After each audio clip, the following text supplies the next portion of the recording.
to For the First Time in Forever, the show that aims to fill the gaps in all of our watch lists. Last week, I took a look at a much loved indie darling, Little Miss Sunshine. And if you haven't seen that video, you can check it out by clicking the link in the description below. But this week, we are drastically changing gears for an action movie so iconic for mostly the right reasons, but sometimes the wrong. This is Face Off. Wait a second. I am going to be talking about spoilers for this film, so consider this your warning now. And be sure to stay tuned to the end of the video because I'm just going to be providing you guys with a bit of an update regarding the future of this series on my channel. I don't know what I hate wearing worse. Your face or your body? I mean, I enjoy boning your wife, but well, let's face it, we both like it better the other way, yes? So why don't we just trade back? You can't give back what you've taken from me. Oh well, plan B. Let's just kill each other. Face Off. One of the most beloved action films of the 90s, starring two of Hollywood's most sought-after leading men. A film so insane that if you were to read the script to someone who had never heard of or seen it before, they'd probably have you committed. I hardly think I need to inform you of the premise of Face Off, but just in case. John Travolta plays FBI agent Sean Archer, who has a vendetta against terrorist Castor Troy, played by Nicolas Cage, after an assassination attempt that killed his son. After capturing Troy, but with a bomb still threatening to go off, Archer undergoes surgery to have his face swapped with Troy's to find the information. But as you can probably imagine, Troy escapes now with Archer's face, and all hell breaks loose. There are some movies out there that do not lend themselves to intense scrutiny or endless analysis. Instead, some movies are better judged as to how entertaining they are for an audience rather than the scrupulous filmmaking methods used. What I'm basically trying to say, to make myself sound smarter, is that some films you can just take your brain out and enjoy complete and utter chaos and carnage, and that is Face Off. Yes, there are probably infinite plot holes, narrative logic that makes no logical sense, or is impossibly convenient. And as for the face swapping tech, sure.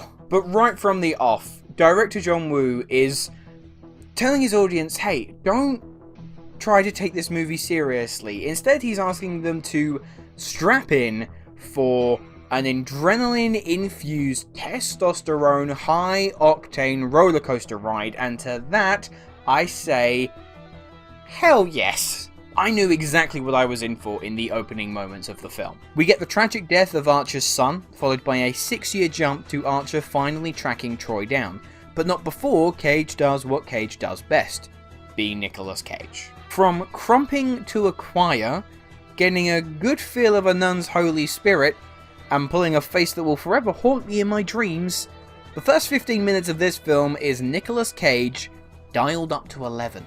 But it works. Because his character is supposed to be deranged, insane, and totally unhinged, that Cage's tendency to overact actually fits in with Castor Troy as a character. The entire attack at the airstrip is really thrilling. It's an action scene that any other movie would be lucky to have as its final climactic fight, but seemingly for John Woo, this was just an amuse-bouche. But it is that action that is the primary draw for most people to watch Face Off. Yes, it has gained a level of notoriety because of the performances from John Travolta and Nicolas Cage, but this is John Woo at his most John Woo. Now, if you thought Zack Snyder had an unhealthy relationship with slow motion, then John Woo must be married to it. It's not hard to see that the works of John Woo have been parodied for how over-stylized and energetic they often are, but at the same time, it's also clear to see why he is such a pioneer within the genre.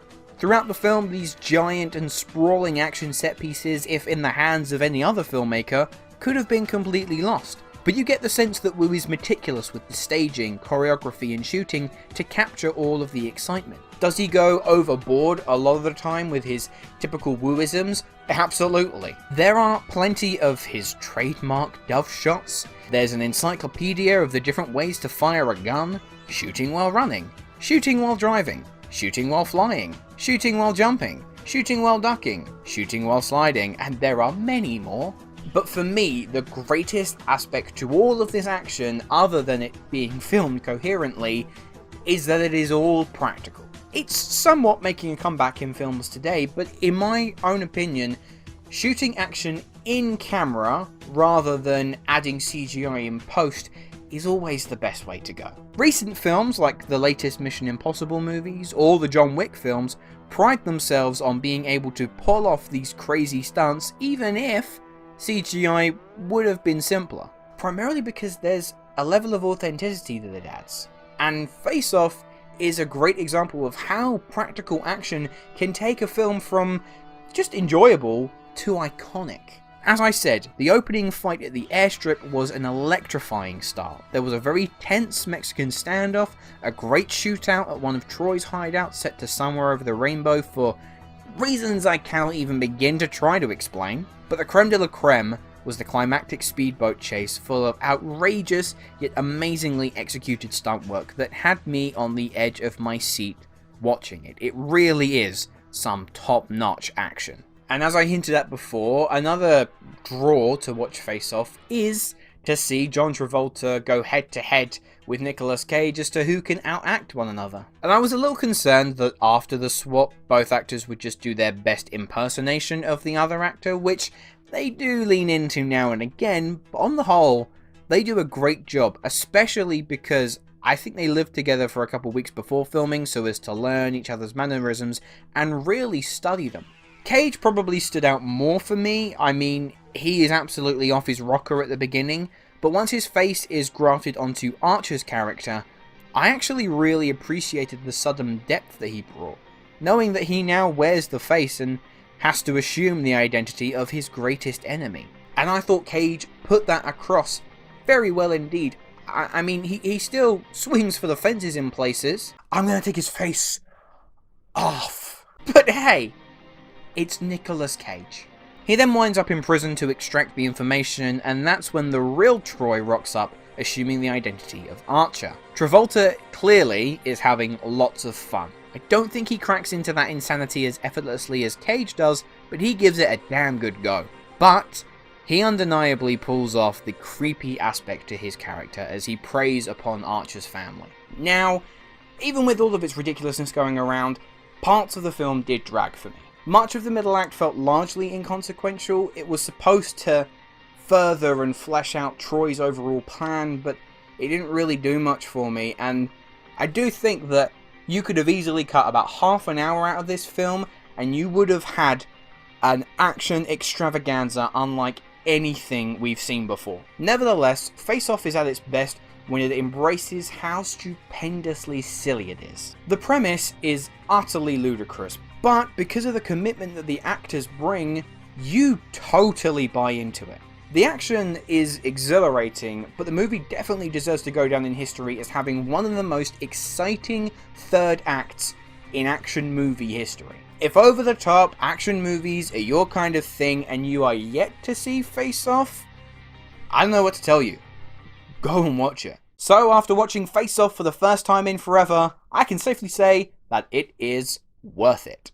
So those were my thoughts on Face Off. Let me know, have you seen the film before? What did you think? Leave your thoughts in the comments below. Now, time to give you guys an update as to this series on my channel as a whole. So, this series had always intended to kind of just be something for me to do whilst we were in lockdown. It gave me a chance to catch up on movies that I, at this point, should have seen. But then it obviously progressed into a bit more of a longer series because lockdown just continued on. And instead it became me really experimenting with editing in ways that I hadn't done before to kind of create almost video essays for some of these classic movies. And I loved it. I had an absolute blast making these videos.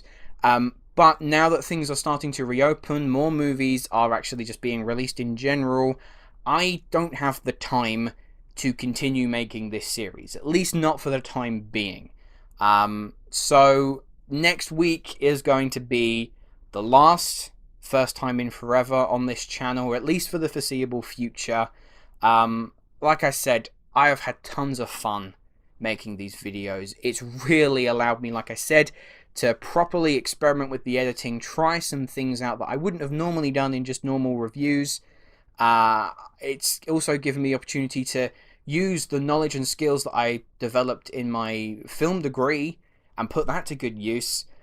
But unfortunately, purely due to time constraints as well, now that I'm going to be going back to work, these videos take such a long time to make. I hope that does come across in the quality of the videos, but I'm not going to have the luxury of time to continue to make weekly videos. So for the foreseeable future, next week is going to be the last one. I hope that you continue to support the channel if this series has been something that you've been a big fan of, because I've got a lot of new ideas that I'm going to be trying out, and as always there will be reviews for the films and the new releases, and I'm going to continue to do my ranking videos as and when you get like a big series come out. But yes, sadly I am calling time on for the first time in forever. So for the final time, here is a little teaser for next week's final episode.